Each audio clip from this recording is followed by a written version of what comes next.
Hello everyone, welcome to Bpedia. Guys, काफ़ी लोगों की क्वेरीज अभी आ रही है एंड काफ़ी स्टूडेंट्स कंफ्यूज्ड हैं कि डेट शीट कब आएगी और एग्ज़ाम कैसे कंडक्ट होगा। So I thought that I would make a dedicated video on this since we are getting a lot of queries on our Telegram and WhatsApp communities. तो यहाँ पे गाइस सबसे पहले तो मैं आपको ये कहना चाहता हूँ कि आप अपने इन्फॉर्मेशन बुलेटिन को रेफर करो। जो भी आपका डाउट है, your primary source should be your information bulletin.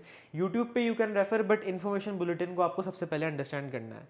यहाँ पे ये लिखा है शिफ्ट्स वाले सेक्शन में, if you go into the examination scheme, the examination will be conducted in multiple shifts depending on the number of candidates and subject choices. इससे हमें क्या समझ आता है कि since there are multiple subjects in CUET and it's not an exam like JEE या NEET जहाँ पे आपके 3-4 फिक्स सब्जेक्ट्स हैं, यहाँ पे आपके पास मल्टीपल सब्जेक्ट्स हैं। तो जो डेट शीट बन के आती है, it is very customized according to the number of people who have registered for a subject. ये समझाने के लिए मैंने यहाँ पे 2024 की डेट शीट खोली है। इससे आपको ज़्यादा डिटेल में समझ आएगा। 2024 में guys the exam was in hybrid mode, OMR पे भी हुआ था और सीबीटी में भी हुआ था। तो ओएमआर वाले सेक्शन में हर दिन तीन तीन से चार शिफ्ट्स कंडक्टेड थी, जहाँ पे हर शिफ्ट में एक एग्जाम था और ये आपके डोमेन्स में था। हर दिन एक एग्जाम था। Each shift was of 60 minutes, 60 minutes या 45 minutes depending on the exam. तो यहाँ पे ऐसे देखने को मिला था। वेयर एज जो हाइब्रिड जो आपका सीबीटी मोड में हुआ था, उसमें there were multiple exams in a single shift. यहाँ पे 135 मिनट्स की शिफ्ट थी and then you had 90 minutes की शिफ्ट। यहाँ पे दो एग्जाम कंडक्ट हुए थे। तो what do we conclude from this is कि देखो, आपका सिंस अभी exam is completely in your CBT mode and you can expect कि आपके एक सिंगल शिफ्ट में you have at least 2 to 3 exams. Why I am telling you this figure is because एक shift में अगर आपका एग्जाम है तो आपको वो एक साथ तीनों एग्जाम्स या दो एग्जाम्स देने पड़ेंगे। आपके पास गैप नहीं रहेगा बीच में विद इन द शिफ्ट। ठीक है, शिफ्ट के बाद आपके पास गैप रहेगा तो आप अकॉर्डिंगली प्रैक्टिस कर सकते हो। That's why I am telling you. And since इस बार एग्जाम पेपर्स बहुत ज़्यादा रिड्यूस कर दिए गए हैं एनटीए से। पहले क्या था कि as you can see in this there were 60+ papers जिसका एग्जाम होता था सीयूटी में। Around 63 test papers were being offered last year. ये गाइज लास्ट ईयर की डेट शीट है। इसमें 63 पेपर्स थे, वेयर एज अब there are only 20-25 papers which are offered by NTA. तो ऐसा हो सकता है कि जैसे कॉमर्स वाले लोग हैं जो फॉर एग्जांपल उन्होंने इको, बिजनेस और अकाउंट्स तो लिया ही लिया है, तो ऐसा हो सकता है इट इज़ लाइकली दैट आपका वो एक ही शिफ्ट में तीनों सब्जेक्ट है, एक शिफ्ट में दो सब्जेक्ट हैं। अगेन इट इज़ लाइकली, ज़रूरी नहीं है ऐसा हो, पर ऐसा हो सकता है, हाई चांसेस हैं। So why this is important for you. अभी आपको डेट शीट कब आएगी, डेट शीट कब होगी, इस पर फोकस नहीं करना चाहिए।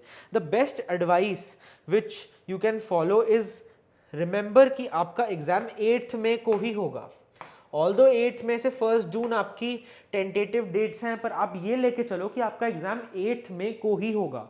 If you assume this you will be better scheduled for your preparation. आपको एक बेटर, आप अपना शेड्यूल प्रिपेयर करोगे और उसके अकॉर्डिंग चलोगे। फिर उसके बाद जितनी भी डेट्स पे होता रहा वो तो आपका फायदा ही है, +1 day it is for your practice only. But assume करके चलो कि आपका एग्जाम 8 में को ही होगा, 8 में के बाद नहीं होगा। डोंट अज्यूम कि मेरा तो एग्जाम 1 जून को होगा, ऐसे मत करके चलना। You will really sacrifice on your preparation. So 8 मई को होगा एंड एटलीस्ट अज्यूम कि एक शिफ्ट में मुझे यार 2 से 3 एग्जाम्स तो देने ही पड़ेंगे। ये बोर्ड्स की तरह नहीं होगा जिसमें आपको एक दिन जाना है, एक एग्जाम देना है, दूसरे दिन जाना है, दूसरे एग्जाम देना है। अनलाइकली है वैसा हो। It can be the case but very very unlikely since इस बार टेस्ट पेपर्स रिड्यूस हो चुके हैं। एग्जाम का इंटरवल बहुत बड़ा है, 8 में से 1 जून तक उन्होंने इंटरवल दिया है। ठीक है, assume that your exam is on 8 में ओनली एंड 2 to 3 एग्जाम्स का आपको एक बार में देना पड़ेगा। Right, so this way you can better plan your preparation and आप बहुत ज़्यादा अपने टोज पे रहोगे इस टाइम पे। Stay out of your comfort zone right now and बिल्कुल अपनी प्रिपरेशन को ऑन पॉइंट रखो। अज्यूम करो कि मेरा एग्जाम 8 में कोई है, उसके बाद नहीं है। So the exam is approaching very fast, there are only a few weeks left, है ना। So it is very important for you to practice properly. So that's why we have our test series, जिसमें if you are serious in your preparation and you want to do specific preparation in this last few weeks of the exam, यहाँ पे हमारी test series है। See, the major benefit of taking actual online test series over PDFs और book, जैसे लोग अभी PDF से practice कर रहे हैं, बुक से प्रैक्टिस कर रहे हैं, we also put PDFs in our telegram groups, but thing is that a real assessment is missing. Why I am saying this is that क्योंकि एग्ज़ाम अब सीबीटी मोड पे होगा, तो आपको ऐसा नहीं है कि आपको पेपर पे लिखना है ना, आपको एनटीए के इंटरफेस से बहुत ज़्यादा यूज टू होना पड़ेगा इस टाइम पे. You cannot be unaware of that कि कैसे आइकन्स होंगे, कैसे have to do everything in that, है ना. And you know since you haven't appeared for CBT mode exam ever, जैसे हमने 12th के बाद नहीं अपेयर करा होता 12th तक, so this is very important for you. उसके बाद गाइज हमारे टेस्ट के बाद आपको टॉपिक वाइज एनालिसिस मिलेगा.